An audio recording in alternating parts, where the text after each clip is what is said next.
anglais. Alors, nous sommes un cabinet parisien spécialisé en droit de la famille et sur les questions relatives au droit international privé et donc au divorce dans un contexte international. À partir de quel moment se trouve-t-on dans un divorce euh, international dès lors qu'il y a un élément d'extranéité? Il y a un élément d'extranéité à partir du moment où l'un des époux ou les deux ne sont pas de la même unité ou si leur résidence habituelle est fixée à l'étranger. Afin de vous éclairer sur les difficultés qui peuvent être engendrées par cet élément d'extranéité, nous allons étudier successivement les difficultés qui peuvent naître lors d'une séparation, lorsque par exemple la résidence habituelle est fixée en Angleterre, ou encore quand des époux franco-anglais ont une résidence en Angleterre, mais que par exemple madame a fixé sa résidence en France avec les enfants. Puis nous verrons les principales différences entre le droit français et le droit anglais en matière de divorce pour éventuellement vous aiguiller sur le tribunal compétent et la loi applicable qui seront le plus favorables à votre situation. Ensuite, nous verrons les clés pour anticiper ces difficultés. Et enfin, nous ferons un focus sur le nouveau divorce français sans juge pour voir s'il peut être reconnu en Angleterre. Donc, comme vous l'avez compris, à partir du moment où il existe un élément étranger dans votre couple, ça peut avoir des conséquences particulièrement importantes au moment d'une séparation. Donc, par exemple, vous résidez en Angleterre, le juge anglais va être compétent pour votre divorce. C'est pour ça qu'il faut s'interroger sur le tribunal compétent, mais également la loi applicable, parce que le juge n'appliquera pas forcément la loi de son État. Donc, pour bien comprendre ces éléments, il faut bien envisager que le divorce se divise en plusieurs catégories. On a d'abord le prononcé du divorce, ensuite la responsabilité parentale, donc c'est tout ce qui concerne l'autorité parentale et la résidence des enfants. Ensuite, on a les obligations alimentaires entre les époux, donc c'est-à-dire les pensions alimentaires, mais également à l'égard des enfants. Et enfin, le régime matrimonial. On va d'abord envisager le tribunal compétent. Donc, c'est un règlement européen qui s'appelle Bruxelles II bis, auquel l'Angleterre et la France sont aujourd'hui parties. Donc, le tribunal compétent sera celui de la résidence habituelle des époux, ou alors celui de la dernière résidence habituelle des époux si l'un d'eux y réside encore, ou la résidence habituelle du défendeur, ou celui de la nationalité commune des deux époux. Il faut bien comprendre que ces critères sont alternatifs, c'est-à-dire que vous pouvez choisir l'un ou l'autre des critères en fonction de ce qui est le mieux pour vous.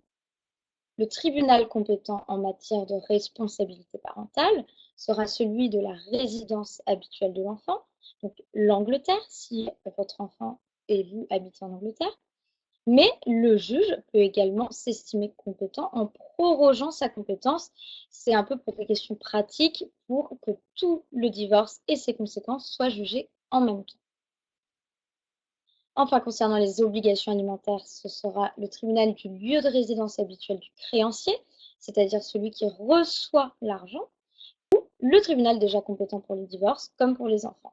Enfin, pour le régime matrimonial, ce sera le tribunal déjà compétent pour le divorce. Il faut donc ensuite s'interroger sur quelle loi le tribunal compétent va appliquer.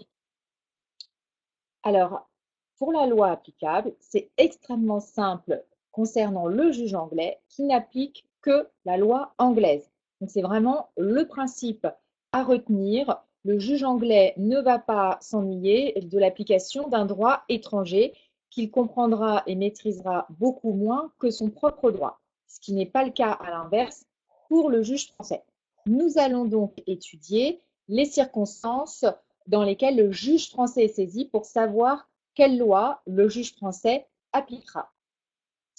Alors là encore, on va découper les différents aspects du divorce pour voir sur chaque aspect quelle est la loi applicable.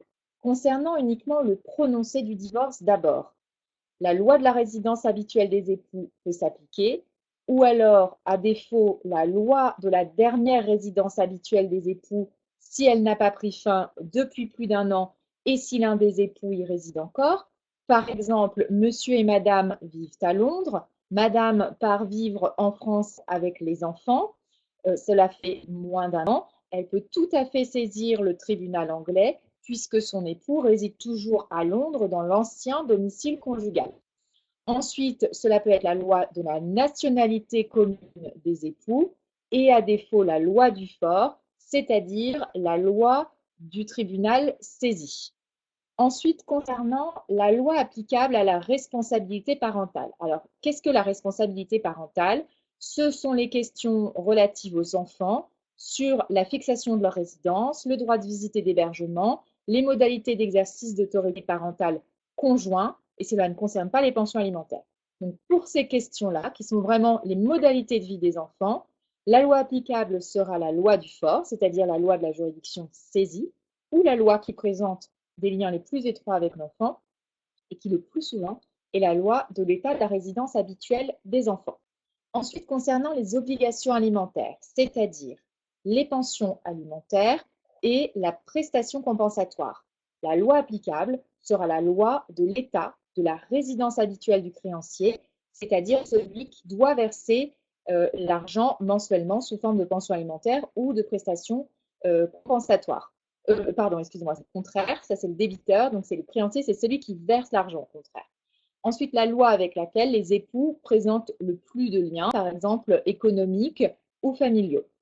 Concernant le régime matrimonial, ce sera la loi choisie par les époux, comme par exemple la loi prévue par leur contrat de mariage ou la loi de la première résidence des époux après le mariage. Et ça, c'est un des éléments que les gens n'imaginent pas en se mariant s'ils n'ont pas conclu de contrat de mariage, c'est que la première résidence qu'ils vont déterminer immédiatement après le mariage va être très importante pour déterminer leur régime matrimonial. Donc, on a conscience que là, ça fait quand même beaucoup d'éléments pour vous. Donc, on a fait un petit tableau récapitulatif pour que vous puissiez mieux comprendre le fonctionnement du droit international. Donc, comme exemple, on a pris un cas très classique, deux personnes françaises qui ont fixé leur résidence habituelle en Angleterre. Donc, regardez, vous voyez bien que vous pouvez saisir le juge français parce que vous êtes tous les deux français, mais vous pouvez également saisir le juge anglais puisque vous résidez en Angleterre. Donc, vous voyez que les conséquences ne sont pas tout à fait les mêmes, puisque si le juge anglais est saisi, il n'appliquera que la loi anglaise. Et comme vous allez le voir, la loi anglaise est quand même bien plus favorable pour un des deux époux que pour l'autre. Donc, c'est pour ça qu'on parle souvent de course à la juridiction. Donc, course à la juridiction, ça veut dire quoi? Ça veut dire que le premier tribunal saisi sera celui compétent. Parce qu'en effet, le règlement dont je vous parlais tout à l'heure, Bruxelles 2 bis, prévoit que le tribunal qui est saisi en deuxième doit se déclarer incompétent, puisque le premier saisi sera compétent. C'est extrêmement important. Et qu'est-ce qui fonde la compétence du tribunal? C'est le dépôt de la requête en divorce. Et d'ailleurs, ce dépôt est extrêmement important. Le temps de ce dépôt est important, puisqu'il a pu y avoir des cas où les époux ont déposé le même jour, mais un des époux avait noté l'heure sur la requête, ce qui fait que c'est lui qui est considéré comme l'ayant déposé en premier. Donc c'est extrêmement important, puisque ça aura des conséquences sur tout votre divorce. Alors ensuite, on va comparer les systèmes français et anglais. On ne va pas faire cette comparaison de façon exhaustive, mais on va essayer de faire une présentation sur les points les plus importants. D'abord, concernant la procédure de divorce en France, elle démarre toujours pour les contentieux par le dépôt d'une requête en divorce dont on vient de vous expliquer qu'il est très important lorsque l'on dépose cette requête au greffe de faire tamponner l'heure, puisque s'il y a une course à la juridiction, on doit pouvoir démontrer que la requête en divorce a été d'abord déposée en France. Une fois que cette requête en divorce est déposée, les époux seront convoqués à une audience de tentative de conciliation au cours de laquelle le juge conciliateur, qui est le juge aux affaires familiales, va entendre les époux et entendre les demandes et va trancher sur les mesures provisoires, lesquelles sont très importantes, puisque d'une part, elles seront applicables éventuellement pendant plusieurs années. Donc, ces mesures provisoires, c'est par exemple la fixation de la résidence habituelle des enfants, le montant des pensions alimentaires, la jouissance gratuite, par exemple, du domicile conjugal pour l'un des époux, le règlement provisoire des dettes, le fait que certains biens soient gérés par l'un ou l'autre des époux. Également, on peut demander une provision ad litem qui est le paiement des frais de justice par l'un ou l'autre. Donc, ces mesures provisoires ont vraiment un sens dans le temps. Et très souvent, le juge du divorce qui va, à la fin de la procédure de divorce, trancher sur les désaccords persistants entre les époux, va fortement s'inspirer des mesures provisoires qui auront d'ores et déjà fixées pour rendre sa décision. Donc, c'est une première phase en France qui est indispensable, une procédure que l'on dit orale, qui est relativement rapide puisqu'on peut avoir une ordonnance de non-conciliation au bout de 3 voire 6 mois. Ensuite démarre la deuxième phase qui est une procédure écrite et qui démarre par une assignation en divorce qui est délivrée par l'époux qui en a l'initiative. Si l'un des principes du divorce est acquis, les époux vont échanger éventuellement plusieurs jeux de conclusion et finalement le jugement de divorce sera rendu par le juge du divorce. En Angleterre, il y a plusieurs conditions pour démarrer une procédure de divorce. D'abord, il faut être marié depuis plus d'1 an. En France, il n'y a pas de délai pour engager une procédure de divorce, c'est-à-dire que vous pouvez être marié depuis 6 mois, ça ne pose pas de problème pour démarrer votre procédure. Ensuite, un petit peu comme en France, vous pouvez avoir le dépôt d'une requête avec un jugement provisoire qui sera rendu et enfin un jugement définitif. La différence, c'est qu'en France, on globalise le divorce dans une seule procédure, alors qu'en Angleterre, vous avez une procédure sur le prononcé du divorce, une procédure sur les mesures financières et une procédure sur les enfants. Alors, les éléments de comparaison, la durée de la procédure est globalement similaire en France et en Angleterre, puisqu'on compte à peu près 6 mois pour un divorce amiable et 1 à 3 ans en cas de contentieux. Le coût de la procédure, il est beaucoup plus élevé en Angleterre car les honoraires de l'avocat sont vraiment beaucoup plus importants en Angleterre qu'en France. Par exemple, en France, vous achetez un timbre à 35 € pour engager votre procédure. En Angleterre, c'est 5 000, donc c'est beaucoup plus cher. Mais surtout, on va vous demander un engagement financier qui va être beaucoup plus lourd. C'est aussi lié au fait que les juridictions anglaises ont beaucoup plus de moyens d'action que le juge français dans leur procédure. Ils prennent beaucoup plus de temps pour étudier des dossiers.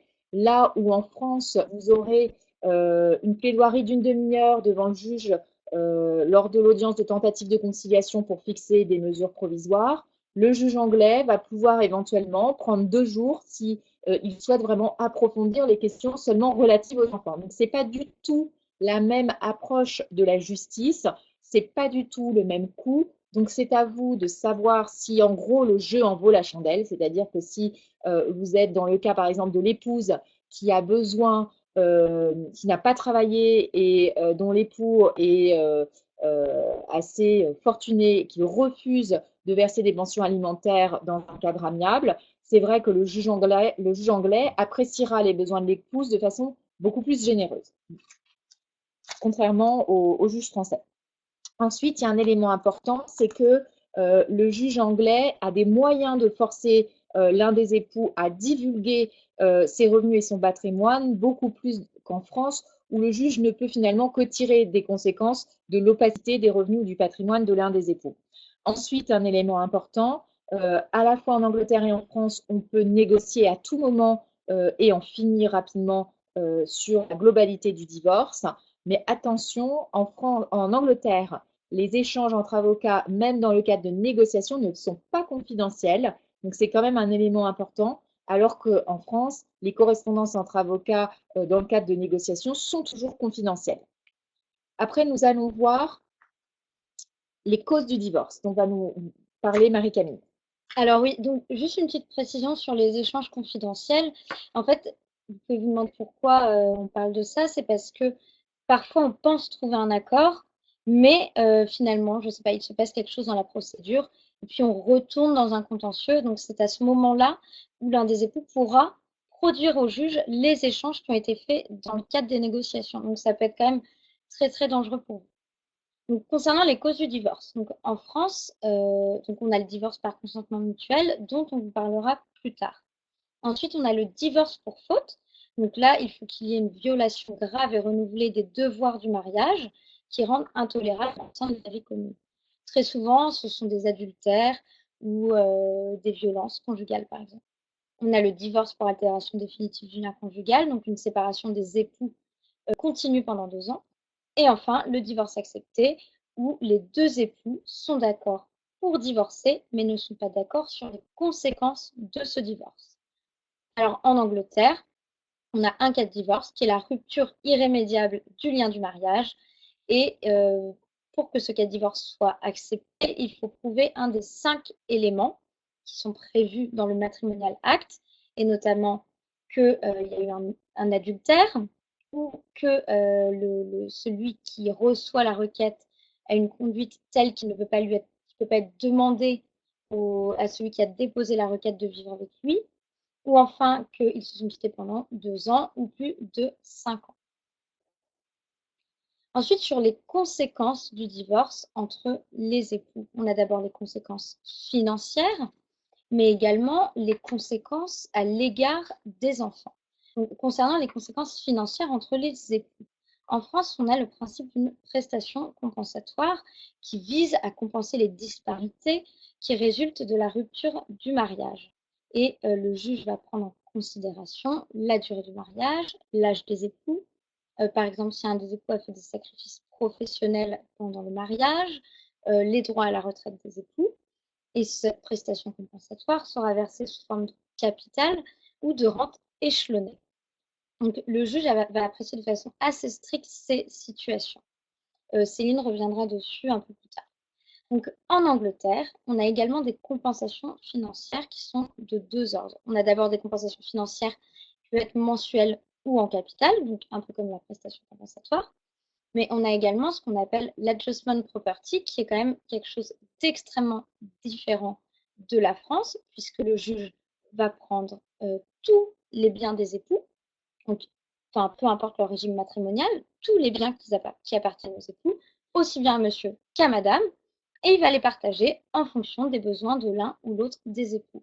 Donc les juges peuvent même partager à 75% contre 25%, donc attribuer 75% de ce patrimoine, par exemple, à l'épouse qui a arrêté de travailler, et 25% à monsieur. Il peut même attribuer les biens propres de monsieur à madame, alors qu'en France, c'est absolument pas possible.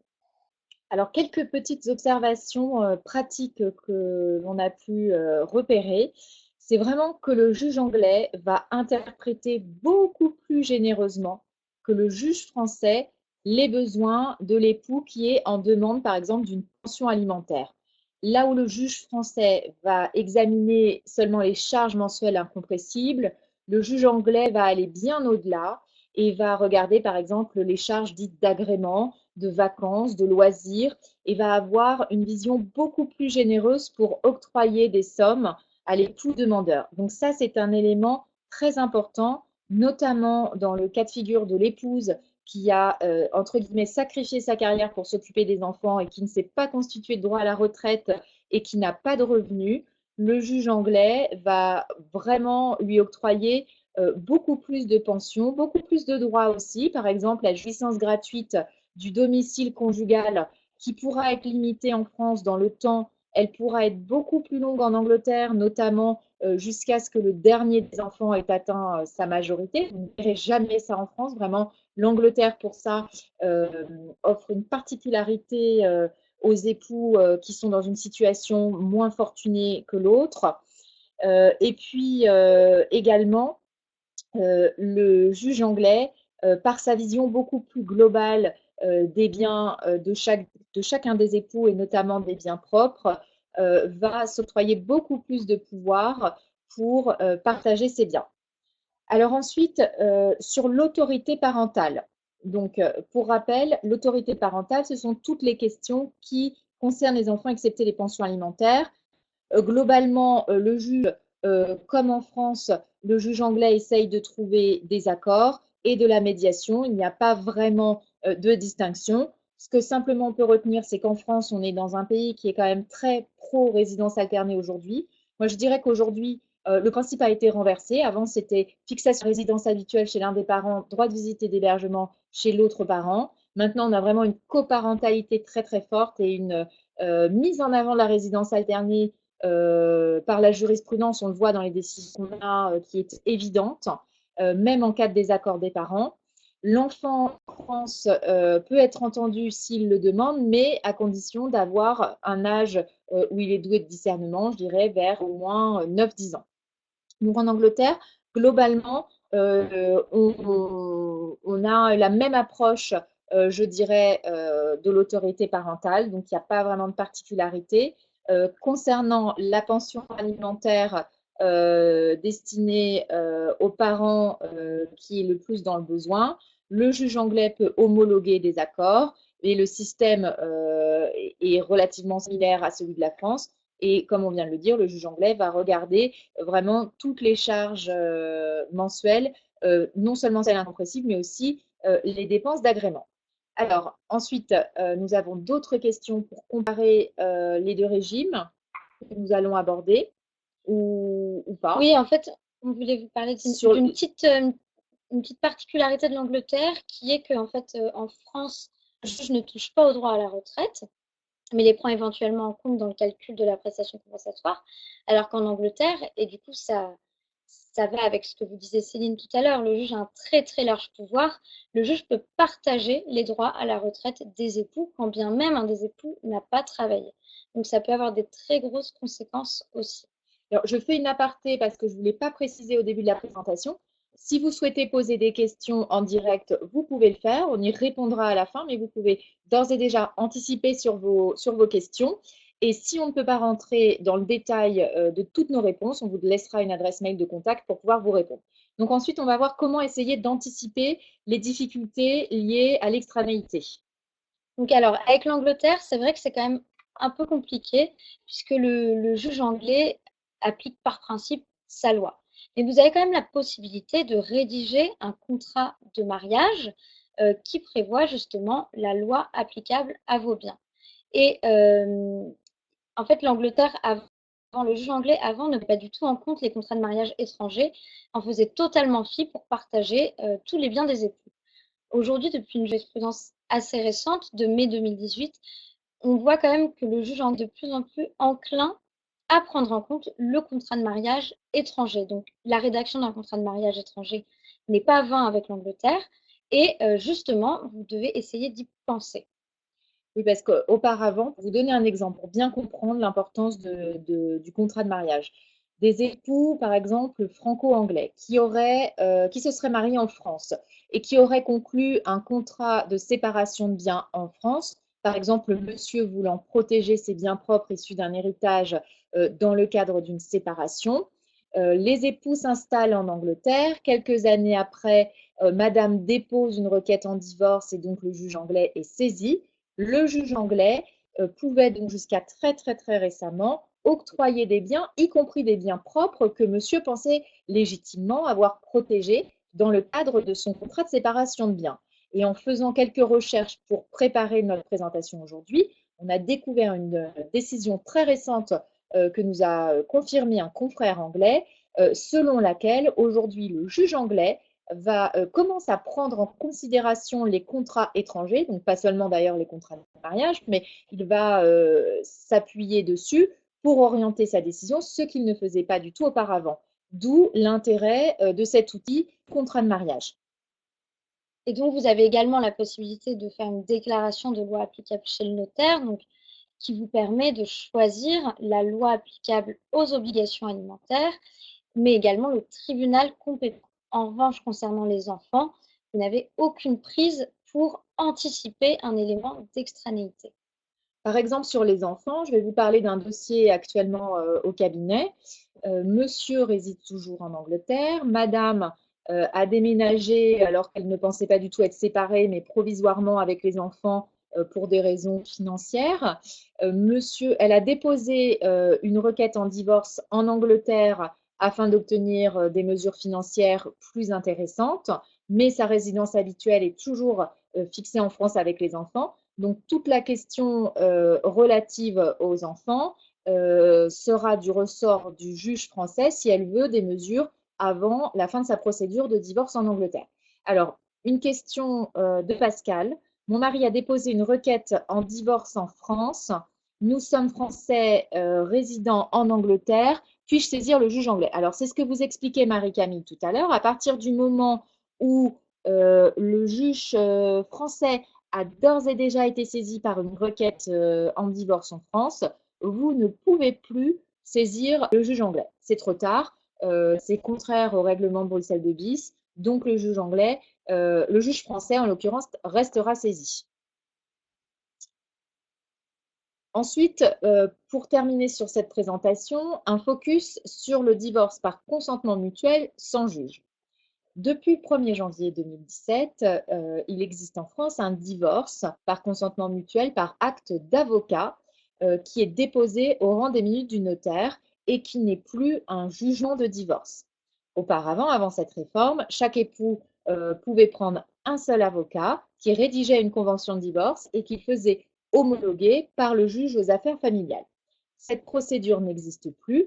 En effet, pour désengorger les tribunaux, le législateur français a voulu créer un divorce par contrat dans lequel chaque époux a son propre conseil pour vérifier a priori l'équilibre de la convention et les droits de chacun.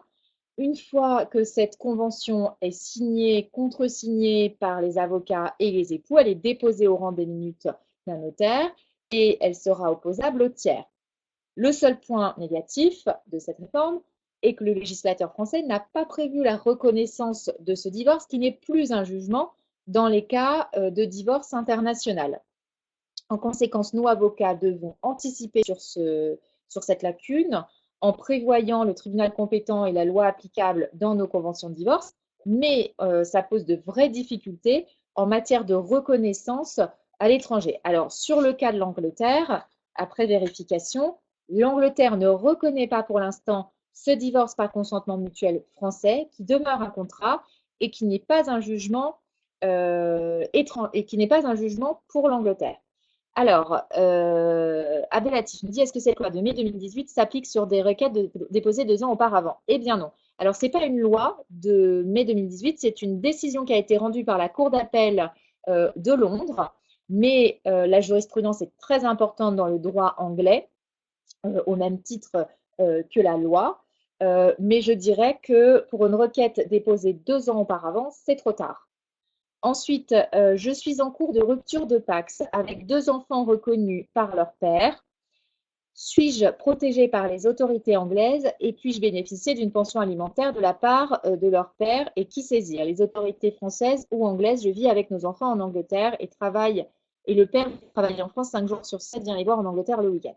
Alors, a priori, il vaut mieux saisir, pour toutes les raisons qu'on a évoquées, le juge anglais, ce d'autant que vous vivez toujours en Angleterre avec vos enfants. J'imagine, sans être experte du droit de Pacs en Angleterre, mais s'il s'agit globalement du même système qu'en France, bien évidemment, vous avez la possibilité de bénéficier d'une pension alimentaire de la part du père. Puisque peu importe que vous soyez pacsé, marié ou pas, ce que le père doit aux enfants est indépendant, puisque vous êtes tous les deux les parents des enfants. D'ailleurs, si vous souhaitez avoir les coordonnées de confrères en Angleterre, il n'y a pas de difficulté, vous pourrez nous écrire par mail. Alors ensuite, Katia nous dit, je suis français, puis-je déposer une demande en divorce en France alors que je réside en Angleterre et que mon épouse est anglaise? Bah, a priori, non, puisque, puisque vous seul avez la nationalité française et que vous ne résidez pas en France. Donc, comme le règlement Bruxelles de bis prévoit que les époux de même nationalité peuvent saisir leur juge, vous, ce n'est pas le cas puisque il n'y a que vous qui êtes français et votre épouse ne l'est pas. Donc, votre seule possibilité de saisir le juge français serait de venir vivre pendant 6 mois en France, auquel cas, là, vous rentrerez dans les critères de Bruxelles 2 bis. Pour répondre à Marion, qui nous demande, dans le cadre d'un mariage franco-anglais, existe-t-il un moyen infaillible de protéger ses biens propres, biens acquis avant le mariage ou hérités de sa famille, à part ne pas se marier? Effectivement, qui est une bonne option. Alors, pour vous répondre, vous pouvez conclure un contrat de mariage chez un notaire français, par exemple, dans lequel vous allez inclure une clause prévoyant la loi applicable à la dissolution de votre union, donc parfaitement prévoir que ce soit la loi française. Vous êtes dans le cadre d'un contrat de séparation de biens, donc il est évident que les biens propres resteront des propres et qu'ils n'entreront pas dans le partage et dans la liquidation du régime matrimonial. Et vous pouvez même prévoir donc le tribunal compétent et la loi applicable. Il n'y a aucun problème à faire ce genre de choses. Et comme on vous l'a dit il y a quelques instants, il semblerait que maintenant, le juge anglais prenne en considération ce type de contrat. Alors, pour quand même vous donner deux autres petites pistes, c'est que votre contrat, le mieux serait de le faire aussi traduire en anglais et éventuellement d'être assisté d'un avocat. Parce que ce qui va compter pour le juge anglais, c'est de savoir si les époux ont été suffisamment informés des conséquences du contrat qu'ils ont signé. Donc, il faudra éventuellement inclure des clauses qui disent bien que vous êtes accompagné par un avocat qui vous a expliqué toutes les conséquences de la signature de ce contrat et que vous faites traduire ce contrat de mariage en anglais. A priori, il n'y aura pas de difficulté avec ça. Alors, Johnson, je suis française, mon mari est anglais, on vit en Angleterre dans le cas d'un divorce en Angleterre. À partir de quel âge le juge peut-il demander l'avis de notre enfant, donc son audition? Alors, on n'a pas d'éléments de réponse très précis sur cette question, mais je dirais que le régime anglais étant assez semblable à celui de la France, je pense à partir du moment où l'enfant est âgé et doté du discernement suffisant, donc ça s'apprécie au cas par cas et en fonction des enfants, mais je dirais pas avant au minimum 8 ans. Dans le cas d'un divorce sans juge, cela voudrait dire qu'en Angleterre, nous serions toujours mariés, effectivement, et vous ne pourriez pas du coup vous remarier. Donc, pour pallier à cette lacune, j'ai oublié de vous préciser tout à l'heure, on peut toujours préparer une convention de divorce, mais on va utiliser une sorte de voie de procédure express devant le juge aux affaires familiales français afin qu'il rende un jugement et que vous puissiez vous en prévaloir en Angleterre et effectivement être considéré comme étant divorcé également en Angleterre. Alors, merci beaucoup pour votre première réponse. Cela signifie-t-il que je n'ai pas à rompre le Pacs pour demander une pension alimentaire ou dois-je bien le rompre avant toute demande? Non, a priori, vous n'avez pas forcément à rompre votre Pacs, mais après, le juge ne comprendra pas très bien pourquoi vous ne l'avez pas rompu. Donc, nous, on vous conseillerait plutôt de le rompre pour que vos demandes Oui, soient en corrélation avec votre situation administrative. exactement. Alors Lily, je n'ai pas de contrat de mariage. Je suis française, mariée en Angleterre avec un Anglais. Nous achetons une maison en Angleterre. Mon apport vers la maison est plus conséquent que celui de mon mari. Que se passera-t-il en cas de divorce en relation de partage? Alors là, meilleur conseil. Vous précisez exactement la répartition au pourcentage des droits de chacun sur l'acte d'achat chez le notaire. C'est vraiment le plus simple pour rentrer ensuite, pour éviter des difficultés dans le cadre d'opérations de liquidation et de s'écharper entre notaires. Vraiment, vous calculez, si vous avez 75% et monsieur 25%, vous le précisez dans l'acte chez le notaire. Bonjour, alors Élise nous dit, mon mari est anglais. Je suis française, nous habitons en Angleterre. Il possède des biens en France. Nous n'avons pas d'enfants. En précaution, nous allons mettre en place un post nuptial et transcrire en mariage en séparation de biens en cas de divorce en Angleterre. Le régime de séparation de biens s'appliquerait-il à nos biens? Bah, a priori, oui. Il n'y a pas de raison que si vous prévoyez effectivement par contrat ce régime séparatiste, il ne soit pas pris en compte ultérieurement. Agnès, dans le cas où mon mari aurait dette lors du divorce, dois-je payer pour lui? Je suis française, il est anglais. Alors, si par exemple vous êtes devant le juge aux affaires familiales français, tant que vous êtes marié, le Code civil prévoit qu'il y a une solidarité des dettes ménagères. Donc, ça dépend de la nature des dettes. Mais si ce sont des dettes dites ménagères, on pourra vous en dire plus si vous avez besoin d'informations. Effectivement, tant que vous êtes marié, vous y êtes tenu solidairement.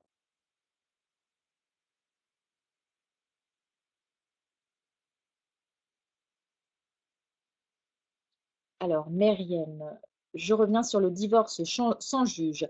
Pourriez-vous Hmm. donner plus de précisions concernant une demande expresse devant le juge? Serait-ce une requête sur l'article 251 du Code civil? Alors, 251 du Code civil, c'est le dépôt de la requête en divorce général. Effectivement, c'est ce type de dépôt de requête. Simplement, on demande la fixation d'un calendrier très rapide au magistrat parce qu'on lui explique que vous avez des points d'accord et que on a besoin d'une procédure accélérée.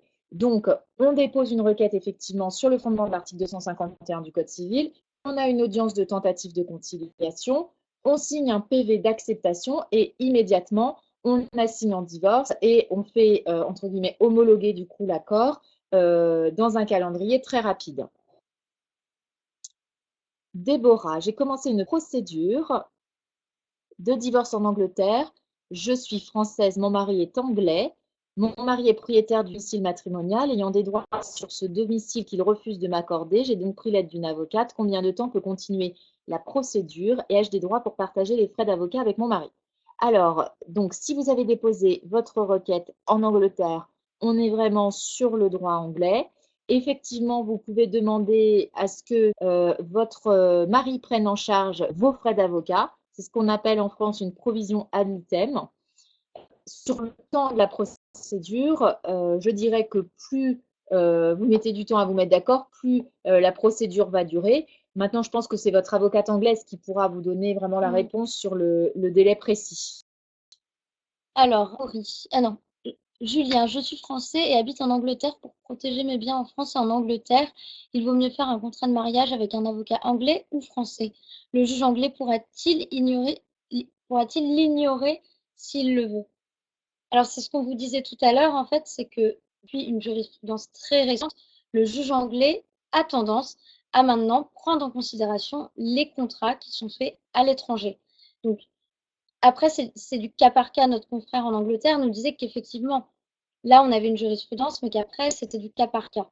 Donc, on ne peut pas vous répondre de manière certaine, puisque c'est le juge qui appréciera en fonction des disparités qui existent entre vous et qui appréciera si l'équilibre du contrat est respecté ou pas. Ensuite, Amaury, nous sommes un couple franco-américain, marié en France, sans contrat de mariage et vivant en Angleterre, premier lieu de résidence post-mariage. Si nous établissons un post-nuptial, est-il recommandé de le faire auprès d'un notaire anglais ou français? Est-ce qu'il doit être renouvelé en cas de déménagement dans un autre pays, comme par exemple les États-Unis? Alors, non, votre contrat n'a pas besoin d'être modifié, mais vous pouvez tout à fait prévoir une clause dans votre contrat qui prévoit le déménagement à l'étranger pour qu'il y ait pas mutabilité de votre régime matrimonial et qu'il y ait une sécurisation juridique pour vous. Je suis française, mon conjoint est anglais, c'est Mariem. Nous avons un enfant de 3 ans et avons une maison ensemble en France. Nous ne sommes pas mariés, nous sommes en train de nous séparer. Je veux vivre en France avec notre fils dans cette maison. En août, mon conjoint souhaite vendre la maison. En a-t-il le droit? Alors attention, vous n'êtes pas mariés, donc il s'agit de votre concubin et il s'agit d'une maison en indivision. Donc c'est le régime de l'indivision qui va s'appliquer. Si votre conjoint souhaite vendre la maison, il va devoir assigner. Il ne peut pas vendre sans votre accord. Maintenant, vous connaissez peut-être le principe selon lequel nul n'est censé rester en indivision. Il peut être contraint à rester en indivision. Donc, il pourra avoir le droit de vendre après avoir fait une procédure. Mais en tout état de cause, si vous y habitez avec votre enfant, ça va quand même être compliqué. En revanche, ce qu'il faut savoir, c'est qu'à partir du moment où vous résidez seul dans cette maison qui est un bien indivis, vous êtes susceptible de devoir régler une indemnité d'occupation à partir du moment où il aura obtenu une décision judiciaire. Donc, si vous voulez résider dans cette maison, peut-être qu'il faut aussi envisager le rachat de sa part pour pouvoir vous mettre d'accord et vivre sereinement. Alors, Fabienne, j'ai fait une demande de divorce en Angleterre. Nous sommes tous les deux français, mais mes enfants et moi ne vivons plus en Angleterre. Nous avions signé un contrat de mariage en France, en séparation de biens. D'après ce que vous dites, est-ce que le juge anglais peut maintenant tenir compte, même si mon mari est beaucoup plus aisé, salaire et capital, et résidence anglaise qui lui appartient à 100%? Alors là, c'est ce qu'on disait tout à l'heure, en fait. Le juge commence à prendre en compte les contrats, mais après, c'est totalement son libre arbitre. C'est-à-dire que dans votre situation, si jamais il y a une vraie disparité dans vos situations, il pourra décider de balayer ce contrat, hein. Enfin, ça va vraiment dépendre des situations, donc ne vous dites pas qu'il va le prendre en compte. Ensuite, pour une demande expresse devant le juge, doit-on lui montrer la convention déposée au notaire? Non, parce qu'en fait, dans le cas de la procédure rapide dont on vous a parlé tout à l'heure, vous ne déposez pas la convention auprès du notaire. Simplement, lors de l'audience de tentative de conciliation, on liste les points d'accord et ensuite on essaye d'accélérer au maximum la procédure. Johnson nous demande du point de vue du juge anglais, la garde des enfants est-elle plutôt à l'avantage du père ou de la mère? Mon mari veut la garde de mon fils et moi aussi. En fait, le juge anglais va regarder, comme le juge français, qui s'est le plus occupé de l'enfant, qui a le plus de disponibilité, et va analyser votre situation pour savoir s'il doit trancher et fixer la résidence de l'enfant chez le père ou chez vous. Alors, un will peut-il remplacer un contrat de mariage? Donc un will, j'imagine que c'est un testament? Oui, Donc a priori non, puisque, enfin, en fait, nous, on parle du contrat de mariage, d'une séparation, donc le testament, par testament, principe. par principe, s'applique au décès, pas à la séparation. Alors ensuite, je suis français, marié en France avec une Sri Lankaise, 2 enfants. Première résidence commune au Royaume-Uni. Nous habitons maintenant, j'ai des biens propres. Ces biens sont-ils à risque en cas de divorce? La loi anglaise s'applique-t-elle du fait de la première résidence? Si nous déménageons en France et que madame acquiert la nationalité française, est-ce que la loi française s'acquiert au bout d'un an de résidence? Mes biens propres seront-ils alors à l'abri? Tout dépend depuis combien de temps vous ne résidez plus au Royaume-Uni. C'est-à-dire que le principe, c'est la première résidence habituelle, donc en l'occurrence le Royaume-Uni. Mais si vous habitez depuis plus de 10 ans, par exemple en Suisse, la loi anglaise ne s'applique plus.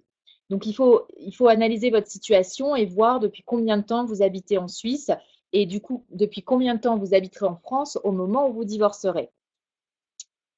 J'ai un enfant avec mon mari, mais aimerais que mon héritage et part de la relation aille à mon enfant. Alors oui, donc dans ce cadre-là, effectivement, vous pouvez faire un testament, bien sûr, mais du coup, on n'est pas dans le même cadre que un contrat de mariage où c'est vraiment entre les époux. Et vous avez tout à fait la possibilité de faire un testament où vous dites que à votre décès, tout ira à votre enfant. Alors, je vous mets l'email de contact si vous avez besoin de questions plus précises sur votre situation, qui est l'adresse mail de contact du cabinet. Euh, donc, n'hésitez pas à revenir vers nous si vous n'avez pas eu toutes les informations. Notamment, je vois des questions de succession. Donc là, on élargit un petit peu le débat d'aujourd'hui. Donc merci beaucoup de nous avoir suivis aujourd'hui et à bientôt.